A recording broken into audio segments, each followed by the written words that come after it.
Yes. So this is an aggressive cancer. Ito po ay isang agresibo ng cancer. This is a cancer that without any form of therapy, people live on average about half a year. Ito po ay klase ng cancer na kung saan, kung wala po kayong gagawing gamutan, ay maaaring hindi sila umabot ng kalahating taon. Many of these cancers don't respond really well to chemotherapy. Makaramihan sa cancer na ito ay hindi nagkakaroon magandang responde sa chemotherapy. Chemotherapy has been shown to allow people to live on average about 2 or 3 months more with chemo than without chemotherapy. Sinasabi nila na yung chemotherapy daw ay binibigyan ng tao na humaba pa ang buhay niya o madagdagan pa ang buhay niya ng 2 hanggang 3 buwan kung ikaw ay may chemotherapy. I've had some people that do a lot better than those numbers I've given you today. And part of that depends on how responsive the tumor is to chemotherapy and how people tolerate chemotherapy. Yung iba naman, mas maganda yung numero na kumpara sa binigay kong numero sa inyo ngayon. Yun ay ang responde ng katawan nila, depende sa responde ng katawan nila kung paano nila kinakaya ang chemotherapy.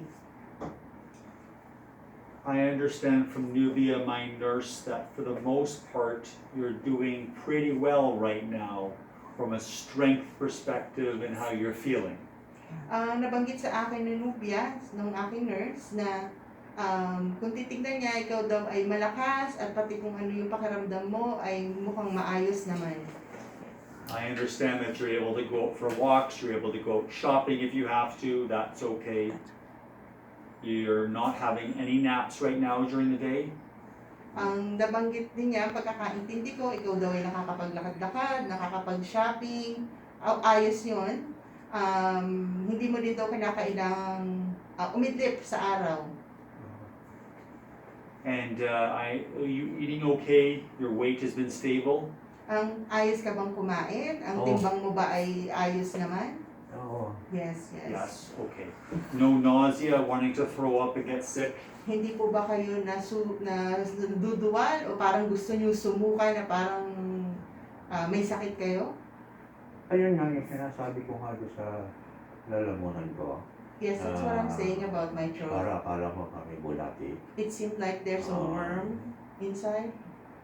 Yun, tapos hinihingal akong konti. And sometimes I would have shortness of breath. Okay. Yan lang naman, wala nang iba. That's it, and there's nothing else. Nothing else. Nothing sir na. So you could walk from here to the front doors of the building okay? Makakapaglakad po kayo mula dito hanggang harapan ng gusaling ito. Naglakad na kami sa bahay na Time dito. out. Yeah. Yes, we did. We walked from our house to here. Yeah, that's Okay. correct. Very good. I'm sorry, do you have a question? That is what I meant. We walk I from see. home, Great. we just You live on 6 Maryland Street. Maryland, so that's a good Yeah. walk. Yeah. Good for you. Lakad yun. Good for you. And so your blood sugars are normally in the range of about 6 or 7. Ang inyong kuha ng dugo ay nandun lang sa pagitan ng 6 hanggang 7? Oo. Yes. Sa umaga kasi mababa siya eh. In the morning, usually 3.7 it's before low. breakfast. No, tapos pag kasi kakain ako ng matamis, para itataas ko naman para hindi ako makulaps. And then after that, Tataasan ng mga 8, 4, 7. and then after, I would usually get 3.7 in the morning. Okay. And then so what I would do is eat something sweet, then it would go up to 8.4 or 7. Okay, so it jumps up then. Na bumabalik din siya, tumataas na. Pag kumain na ako, para Yes, once I eat. naglalata kasi ako pag mababa. So your CT scan from September the 10th showed this mass in the liver. It measured approximately 5.6 by 2.7 centimeters. Doon po sa CT scan na ginawa sa inyo noong September 10, nakita po nila doon na mayroon pong bukol doon sa inyong atay. Ang sukat po nito ay nasa 5.6 by 2.7 centimetro. There's another spot just next to that measures about 0.8 of a centimeter as well. At sa tabi nito, halos katabi lang niya, meron din silang nakitang tama na ang sukat ay nasa 0.8 na sentimetro. I'm going to get an MRI of your liver done in the next few weeks. Ang gagawin ko po ay magpapagawa po ako ng MRI ng inyong atay sa susunod na mga ilang linggong ito. But I expect it's going to say something very similar to what we're seeing on the CT scan right now. Pero inaasahan ko na ang makikita ko din doon ay kung anong nakita natin sa CT scan sa ngayon. And so I feel that you're a good person for chemotherapy, and I think we should get chemotherapy booked to start in the next sort of 2 or 3 weeks. At ang pakiramdam ko, ikaw ay magandang tao na umpisahan ng chemotherapy. Kaya gagawin natin, ibubook natin yung iyong chemotherapy sa mga susunod na 2 linggo. Are you okay with that? Ayos ba sa iyo yun? Ako, kung ikaw ay bubuti pa para sa akin. If that would be good for me, I think it is. Tingin Yeah. ko, oo. This is pretty big already and it developed very fast. So I want to try and shrink this cancer down. Ito po ay medyo malaki na talaga. Mabilis siyang lumaki at susubukan kong paliitin itong cancer na ito. Do you have any problems with your hearing? May problema po ba kayo sa pandinig? Wala. None. Any problems of tingling in the fingertips and the toes? May pakiramdam po ba kayo na parang tinutusok-tusok yung dulo ng daliring kamay nyo, pati ang sa paa? Wala. None. Great. So the 2 chemotherapy medications I suggest we use, we'll give you some handouts. Unfortunately, they're in English. But the first one is called cisplatin. And the second one is called gemcitabine. You've heard these names before. Meron po tayong 2 chemo na gamot na gagamitin. Meron pong handouts tungkol dito sa gamot na to, kaya lang nasa English po siya, pero ibibigay ko pa rin. Isa dito yung cisplatinum and yung gemcitabine. Well then. So these are given IV-based treatment in an IV in your arm 2 weeks in a row. So let's pretend your chemo is today. You get chemo today and chemo next Thursday, and then you'd be off for 1 week, and we repeat that.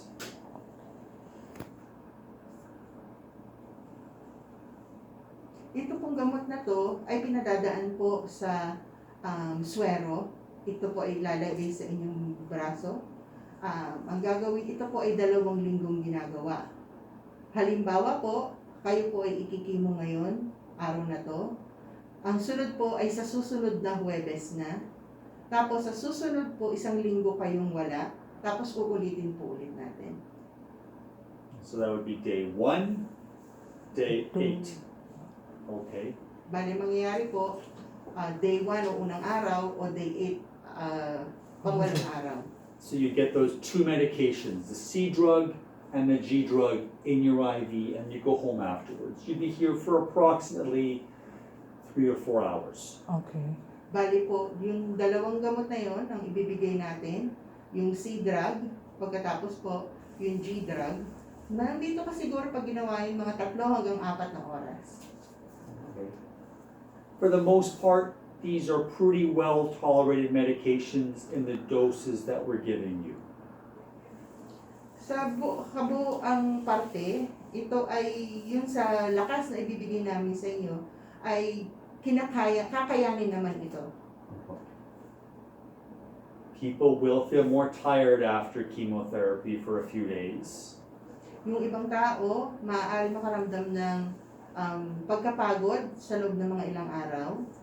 I'm going to give you some pills to decrease the risk of throwing up and feeling nauseated from the chemotherapy. Pero bibigyan din kita ng gamot para mapababa yung tsansa na ikaw ay magsuka o magduduwal habang ginagawa itong chemotherapy na to.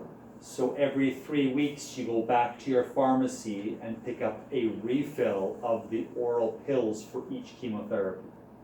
Kaya ang gagawin niyo po, kada 3 linggo, kayo po ay pupunta sa inyong butika para kumuha ng refill ng inyong gagamitin gamot para yun sa inyong chemotherapy. these medications are covered and paid for by cancer care. Ito po ay sagot ng at babayaran ng cancer care. You won't lose your hair with this chemotherapy. Hindi po kayo tatanggalan ng buhok sa chemotherapy na to. Things we will ask you about is hearing changes, because this can cause hearing changes, the chemotherapy. Kaya po tinatanong namin kayo kung meron po bang pagbabago sa inyong pandinig, kasi itong gamot na to maaaring magkaroon ng epekto sa pandinig ninyo. Or tingling in the fingertips and toes. O para makakaramdam kayo ng tinutusok-tusok ng inyong daliri at saka yung dulo ng inyong paa. The really important things to remember with this chemo, although are not common, is the risk of heart attacks and strokes on chemo. Ang isang importanteng bagay na dapat na malaman, pero ito ay hindi ito kalimitang nangyayari, ay yung tsansa ng atake sa puso o yung stroke habang nagkikimo. So if you ever have chest pain on chemotherapy, you do need to go to emergency to get checked out. Kung kaya mo halimbawa kung makaramdam kayo ng pagsakit ng inyong dibdib habang kayo kinikimo, kailangan po pumunta kayo sa emergency para kayo ay matignan agad. If you're having fevers, so really hot or really cold, you need to check your temperature under the tongue. If you have a fever of 38.3 degrees Celsius, or a temperature that stays at 38.1 for 1 hour, you need to go to emergency. Ang isa pa pong bagay na kailangan natin bantayan ay yung lagnat. Yung lagnat, halimbawa pakiramdam nyo ay sobrang init o kaya parang sobrang giniginaw. Tignan nyo po ang temperatura nyo sa ilalim ng inyong dila. Kung ang temperatura nyo ay nasa 38.3 degrees Celsius o ito ay tumigil ng 38.1 sa loob ng isang oras, kailangan po pumunta kayo sa emergency. If you go to emergency and you tell them having fevers, they know what to do. But make sure you give them the number, tell them you're on chemo and you're having fevers. Pag pumunta po kayo na emergency, at kayo nalaman nilang kayo may lagnat, basta pagdating nyo doon, sabihin nyo lang, ako po ay nagkikimo at ako ay may lagnat. Alam na po nila nung ibibigay sa inyo. Kahit kami na lang pumunta dito, hindi na kami tatawag ng 911. So we will just go there and we Yeah. don't need to call anybody. No, unless you need an ambulance, but most people can just go there. Okay. Pwede. Oo, pwedeng, Okay. maliban kung kailangan mo ng ambulansya. Pero kalimitan ng tao, dumidiretso lang mo. Opo. These chemo medications and the pills I give you will interfere and cause your blood sugars to go high. Ang itong kimong gamot na bibigay ko sa'yo, pati yung ibang mga tableta, ay maaari kumbaga parang magkaroon ng reaction, no? Na kung saan ang iyong asukal sa dugo ay pataasin niya. I'm certain your chemo drug, they'll go high on the first day of chemo. So check your sugars more at the starting of the chemo for the next sort of 5 days with chemo, okay? Sigurado ako na pag umpisa ka ng chemo dun sa unang araw, mula sa unang araw, alam ko mag-umpisa na yung tumaas. Kaya dapat titignan mo palagi ang asukal mo sa dugo mula dun sa unang araw hanggang sa 5 araw na makakimo ka. So pwede ko itaas yung insulin ko. Ano? So I can raise my insulin. You probably will need to, yes. Malamang kakailanganin mo. Yes, I'm okay with sugars less than 20 when you're on chemo. Ayos lang sa akin kung ang sugar mo ay mababa sa 20 kung ikaw ay nagkikimo. If you start getting in the higher numbers above 20, you start peeing a lot and you get dehydrated. Kasi kung halimbawa magkaroon ka ng higit sa 20, ang mangyayari sa'yo, iihi ka ng iihi at ikaw ay maiigahan. Okay, so you will find your sugars will spike. They'll go up like this with chemo and they'll come back down to normal. So if you're increasing your insulin, be careful because you probably are going to have to decrease it again. Kasi ang pwedeng mangyari na yung asukal sa dugo ay biglang tumaas, bigla, tapos bigla ding bababa.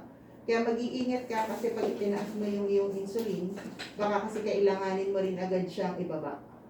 The pill that will increase your sugars is called dexamethasone, and that's going to be a pill that I give you to decrease the risk of having a reaction to chemo and to decrease the risk of having vomiting from chemo. Yung gamot na ibibigay ko sa'yo, kung saan magpapababa ito, ay yung dexamethasone. Ito ay para mapababa niya reaksyon sa chemo. So, iba pag bumaba yung I'm sorry. kung bumaba, halimbawa yung sugar, pwede ba ako kumain ng mga matamis o sokal or So- tsokolate? So what if my sugar goes down? Is it okay for me to eat something sweet Yeah. like chocolates? Absolutely. Opo. Opo.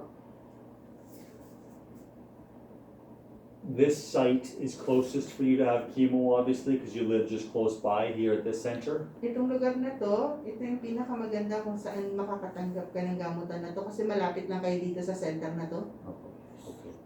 So what we'll plan to do is to start your chemo here.